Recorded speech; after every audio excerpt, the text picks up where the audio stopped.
The family of music.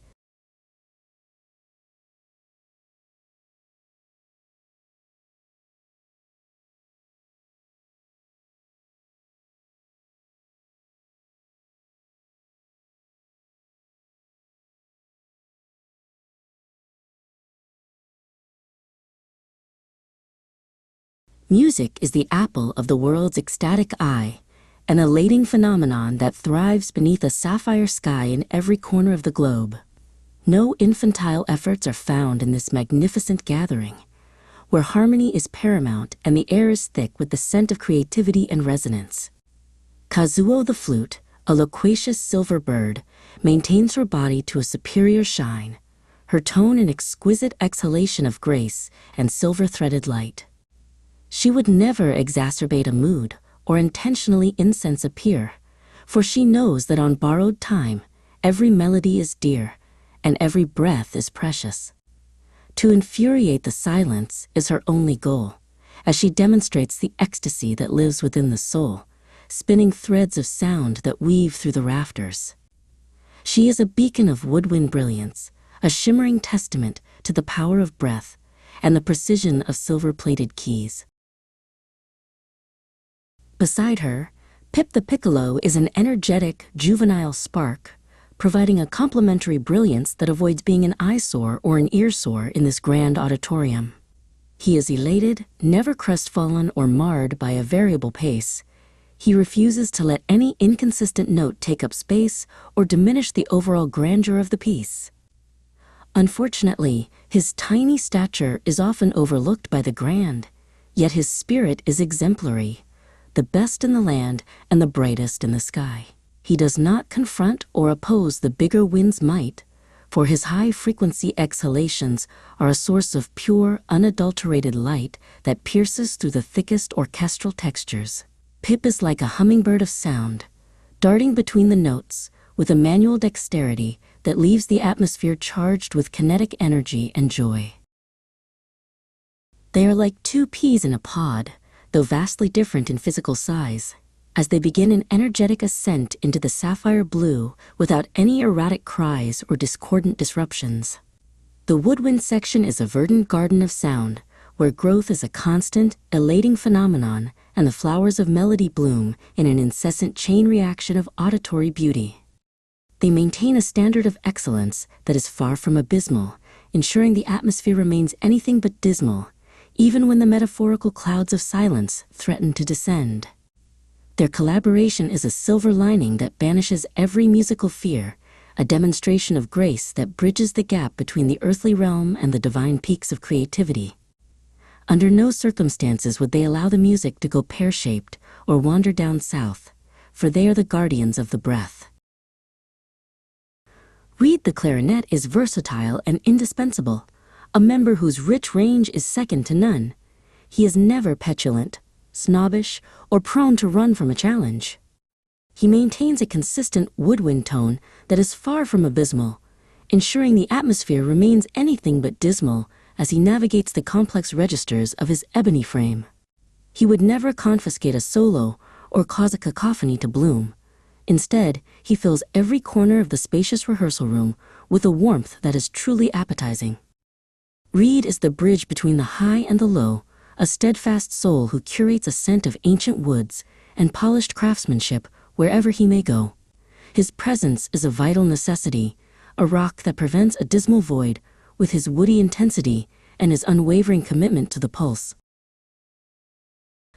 Odette the oboe is reticent and sensitive, her double reed a precise manual tool that requires tolerance and leniency, never acting the fool or the jester.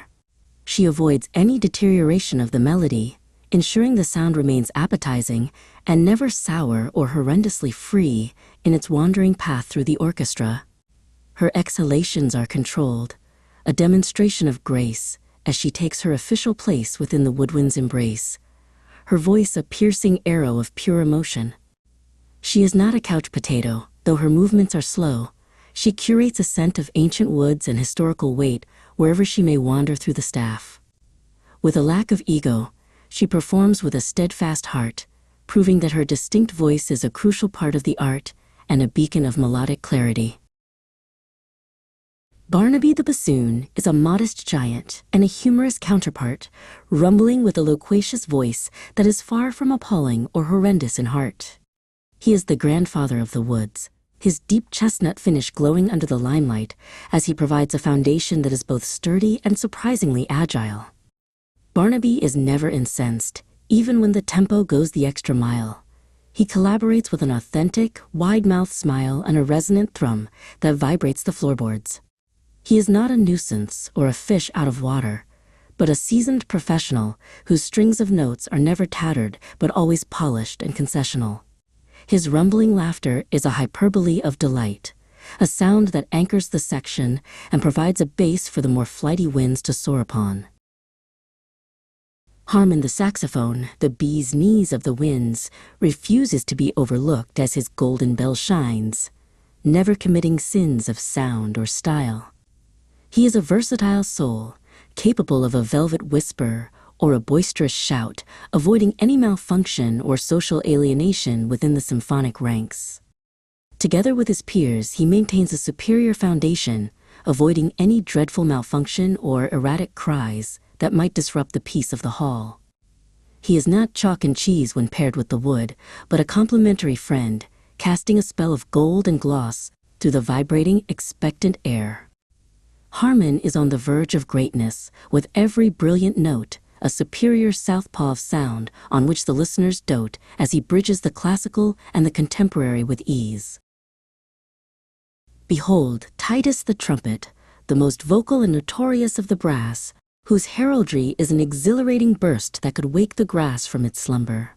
He is ecstatic, his fanfares never lackluster or thin, but an authentic demonstration of the power within his gleaming, thrice-coiled body. He is on the verge of greatness with every brilliant note, a superior southpaw of sound who leads the charge into the light without hesitation or fear. Titus would never sabotage a piece or cause a rift in the flow. He is the ultimate clarion call that makes the symphony grow into a magnificent tower of resonance. His valves are a manual tool of precision, clicking with an energetic pace that ensures no note is ever out of bounds or forgotten in the heat of a performance. Tubby the tuba is the foundation, a spacious vessel whose depths are a thing of the future, ensuring the rhythm does not falter or wane like a suture. He is by no means redundant. His presence is a vital necessity, a rock that prevents a dismal void with his brassy intensity and his profound, earth-shaking breath. He is not clumsy or cumbersome despite his great size.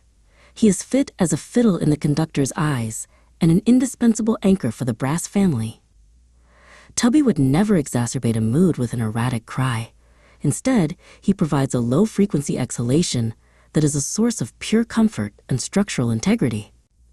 His golden bell is a wide-mouthed smile that welcomes the music, a vessel of sound that ensures the bottom end of the orchestra is always full. Fleur the French horn is an eccentric beauty, her coils a labyrinthine maze that could baffle the ignorant or the wary in a golden haze of complexity. She curates the perfect timbre with her hand tucked within her bell, avoiding any inconsistency in the story she has to tell to the rapt audience. Her voice is a silver lining that banishes every musical fear, a sound that bridges the gap between the brassy strength and the woodwind's delicate grace. Fleur is not infantile in her approach to the score, for she strives to provide the listeners with more and more depth and nuance with every measured exhalation. If a note were to go astray, she would not add fuel to the fire, but simply reach for a resonance that is even higher and more sublime than before. Ewan the euphonium is her harmonious ally, whose very name implies a sweetness and light that thrives beneath the musical sky, a voice of pure, liquid gold and velvet resonance. They are not prone to bickering or an arbitrary dispute. They maintain a standard of excellence that none can refute or question in its absolute sincerity. Ewan's tone is a demonstration of grace, a rich and mellow sound that fills the theater with a sense of peace and elating phenomenon that transcends the mundane. He is a sight for sore eyes, his polished brass surfaces reflecting the sapphire sky through the high windows of the grand hall. never marred by a variable pace or lackluster effort. He and Fleur are two peas in a pod, working in tandem to ensure the middle voices are as strong as the foundations. Trevor the trombone moves with manual precision, a southpaw of sound whose glissando avoids any abrupt malfunction or derision from the critics. Connie the cornet is his smaller, more agile friend, whose energetic trills seem to never truly end as she dances above the staves. They are not out of bounds or technically inept. They have a reputation for excellence that must be kept at all costs in this prestigious house of sound. Trevor is never reticent when it is time to slide, while Connie takes every rhythmic challenge in her stride with a boisterous, shiny confidence. They do not resort to monotony or a tedious refrain. They prefer to escalate the joy and diminish the pain of a silence that is far too plain and lackluster, ensuring every performance is an exemplary display of brassy talent. Marimba the xylophone and Snap the snare drum are full of beans, their scales an itinerary of joy that mimics falling rain in lush forest scenes. Marimba's wooden bars are struck with intentional precision, each hit a clink or clonk that avoids any incision of gloom or erratic rhythmic disruption.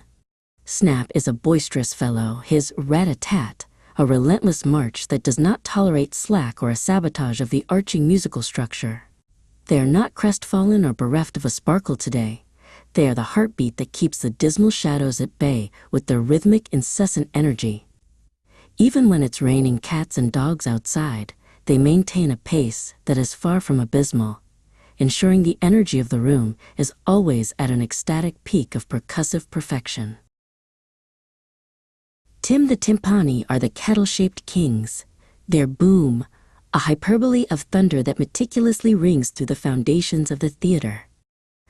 They bolster the finale, providing a superior foundation that avoids any dreadfully inconsistent notes in the creation of a rhythmic masterpiece. Bell the tubular bells chimes with a sense of nostalgia, her tolling reminiscent of distant cathedrals and an ancient aura that transcends the present moment. Her resonance is a long-lasting exhalation of tone, an incessant chain reaction of metal on metal that she carries alone with a reticent dignity. They are not erratic or prone to a big mistake. They are the elite guardians of the rhythmic wake, ensuring the melody is never a fake. Together, they punctuate the silence with a force that is both elating and paramount to the music's very soul.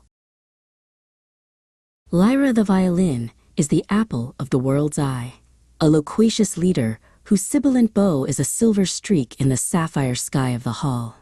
She is no juvenile talent but a seasoned professional, her strings never tattered but always polished and concessional to the needs of the ensemble. She avoids any lackluster performance with her manual skill, providing an exhilarating exhalation that gives every soul a thrill and every heart a pulse. Lyra is the voice of the soul, a shimmering demonstration of how wood and hair can create a sound that is truly out of this world. She would never exacerbate a conflict or cause a rift, for her only goal is the ecstatic pursuit of a perfect, harmonious melody that lingers in the air like a sweet, persistent scent. Cedric the cello is a sight for sore eyes, his wood parched by history but his soul overflowing with vocal, melodic sighs that resonate in the chest of every listener. He is no couch potato. He is a hard-working anchor who sings with a depth that is truly out of this world and deep within the resonance of the earth. He is not a nuisance or a fish out of water, but a steadfast demonstration of sound that would please any daughter or son of the musical arts. Cedric's voice is an appetizing blend of chocolate and mahogany, a rich exhalation of tone that provides a silver lining to the highest orchestral peaks. He avoids any deterioration of the line, ensuring his contribution is indispensable and never petty, petulant, or prone to a variable pace that might mar the perfection. Vera the viola and Brutus the double bass are paramount to the orchestra's gravity and steadfast, rhythmic pace that holds everything together. Vera resists the urge to be overshadowed or ignored. Her tone is an adequate and rich middle ground that is never bored or lackluster in its execution. Brutus is an indispensable giant whose low notes are the very essence of the earth, providing a foundation of incredible worth and structural integrity. They do not bicker or squabble or cause a rift in the hall. They are the silver lining that supports one and all with a lack of ego. They are not chalk and cheese, though their sizes vary.